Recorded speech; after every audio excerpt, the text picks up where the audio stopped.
Welcome back today, guys. Today is a very exciting day. Today we'll be talking about a man that had a extraordinary life. This is a story that should be taught, as always, like I always tell, but most people have no idea about this, and this has, roots in America and Africa, which all of it does, but this one is really, really a unique story. So today we'll be talking about a person, this is just like, man, like when I found out about this not too long ago, it was like, well, it was beautiful, right? So let's get right into it today.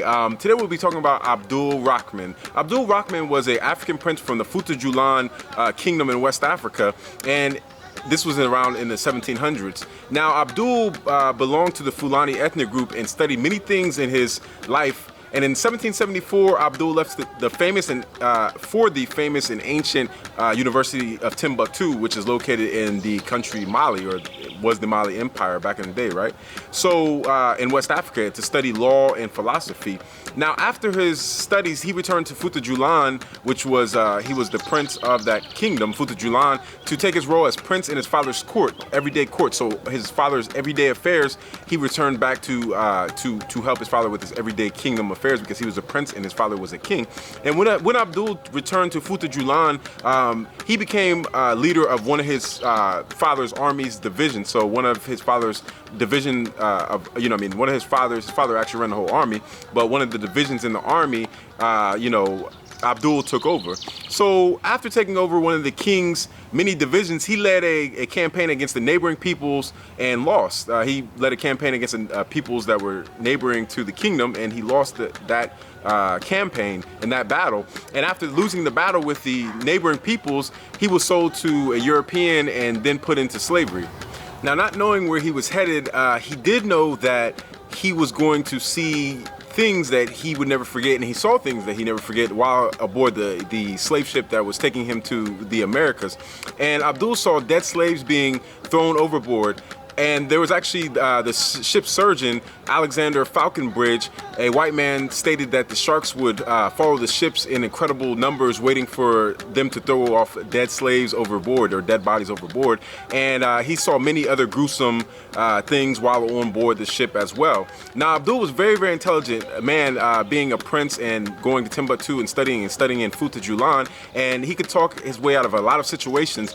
And so while he was on the boat, he told some of the slave traders that he was a prince, and he talked to them, in a very cunning way, in a very persuasive way, and he basically got moved from the bottom of the ship to the top of the ship, and he slept with the white slave traders and ate with them as well. Now, in 1788, at the ripe age of 26, Abdul arrived in the United States, and as soon as he landed, he told everyone that he was a prince and tried to convince them of this truth, that he was a prince from West Africa, of the kingdom of Fouta Djallon. And we have to understand that even on the slave auction block when he was being sold, no one believed him. The closest he got to that at the time was the slave traders that were on the boat, and even they didn't believe him 100%. But they were curious about it, seeing that he knew so many different languages and things of that nature. So we must note that also 2 years after the U.S. government and the Emperor of Morocco signed a peace treaty, and Abdul soon after ended up in Mississippi on a cotton and tobacco plantation owned by a man named Thomas Forster. And at the time of the arrival on the plantation, the slave master Thomas did not believe that Abdul was a prince. He didn't believe Abdul's claims and treated him as any other slave that he had on his plantation, until Abdul used his knowledge of growing cotton, which he learned in the West African kingdom of Fouta Djallon, which he was from, and the growing techniques of cotton, and his literacy skill and how good he could talk in all the different languages that he knew. He knew, and different the different readings that he could read in front of the slave master, right, Thomas? In that situation, Abdul rose to being the authority over the plantation, and having the authority position over the plantation and the rest of the Africans that were captive and that were slave on the plantation. Now, with this position, he was able to grow his own vegetable garden, sell at the local market, as well as pray to Allah in the East, which most Africans that were on the plantation did not have that right. And during this time, Abdul met an old European friend named Dr. John Cox. Dr. John Cox was an Irish surgeon who served on an English ship, and Dr. Cox was the first European person to reach the capital city of Timbo in Fouta Djallon, or the kingdom of Fouta Djallon, where Prince Abdul was from in West Africa, where Abdul was born. Now, Dr. Cox fell sick in Fouta Djallon and was left by his ship at the, prior to Abdul being on the slave plantation.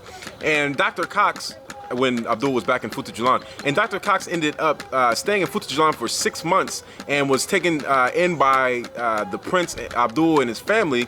And when he was taken in by Prince Abdul and his family, they housed him, they cured him of the sickness and fed him, and then they sent him back to Europe at the cost and expense of his father, which Abdul's father paid for the whole trip, and basically through the Fouta Djallon Empire, and the Fouta Djallon Empire paid for Dr. Cox to return to Europe. Now, one day, Dr. Cox came by the plantation and sat down with the master of the plantation, which was Mr. Foster, as we stated, who was the plantation owner, and Dr. Cox asked to sell the prince to him. He wanted, Mr. Foster to sell the prince to him so he could return him to Africa and so he could become a prince again. But the slave master refused and said that Prince Abdul was way too rare and way too valuable to be lost, as he has acquired a slave of royalty, somebody that came of a royal family. He was too rare and too exclusive to give away.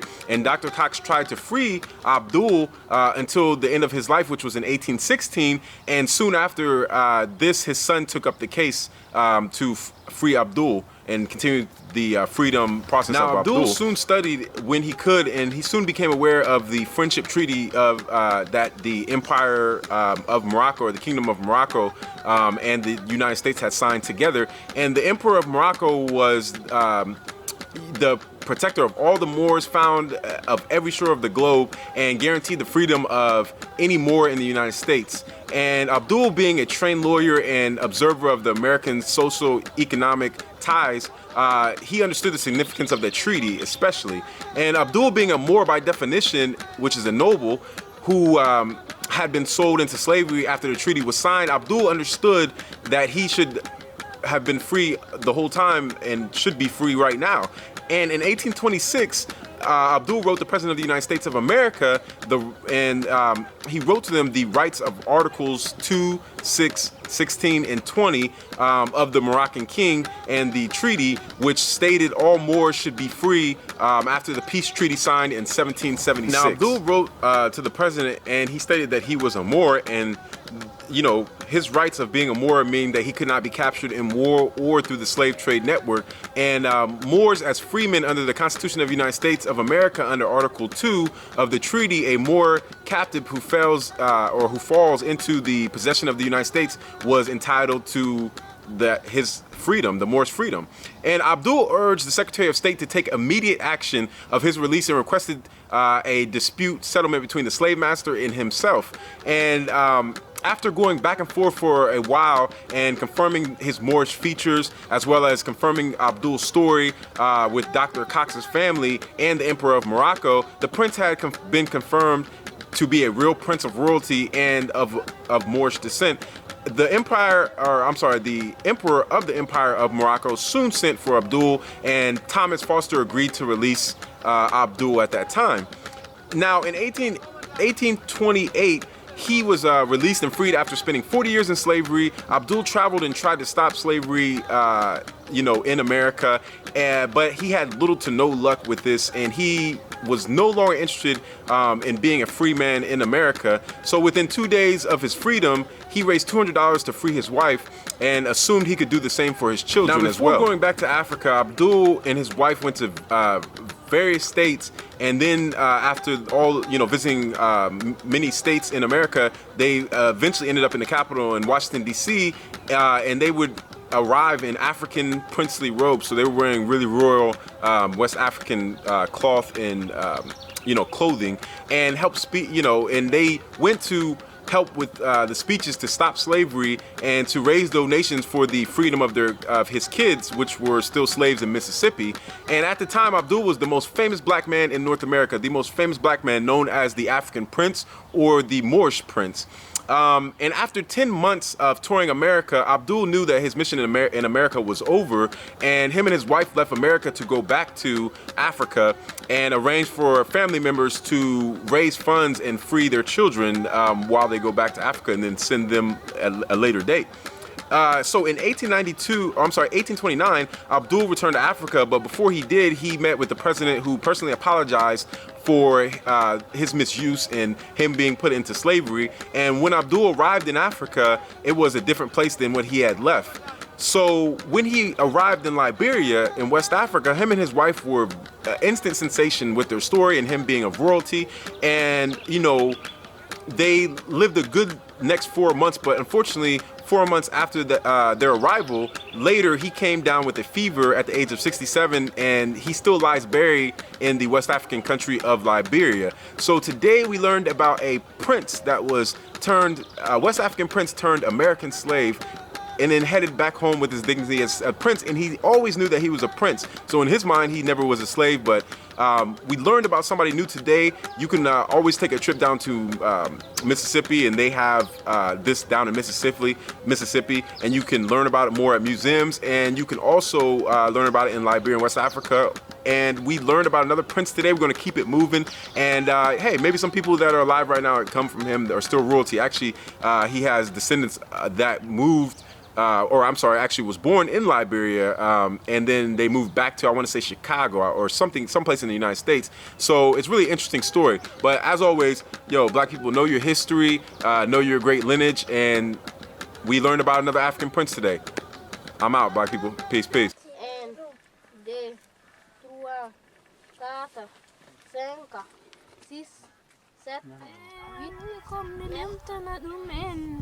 Anda ura koso iragol jaci jim. Binero darwa ko cái gì vậy satu dah? Ama satu. Oh ya mata ho jangan kai. Duh jangan mau. Kayo dah. En de trua kata senka sis set wini kom ni lemtana dumen. Anda ura koso iragol jaci jim.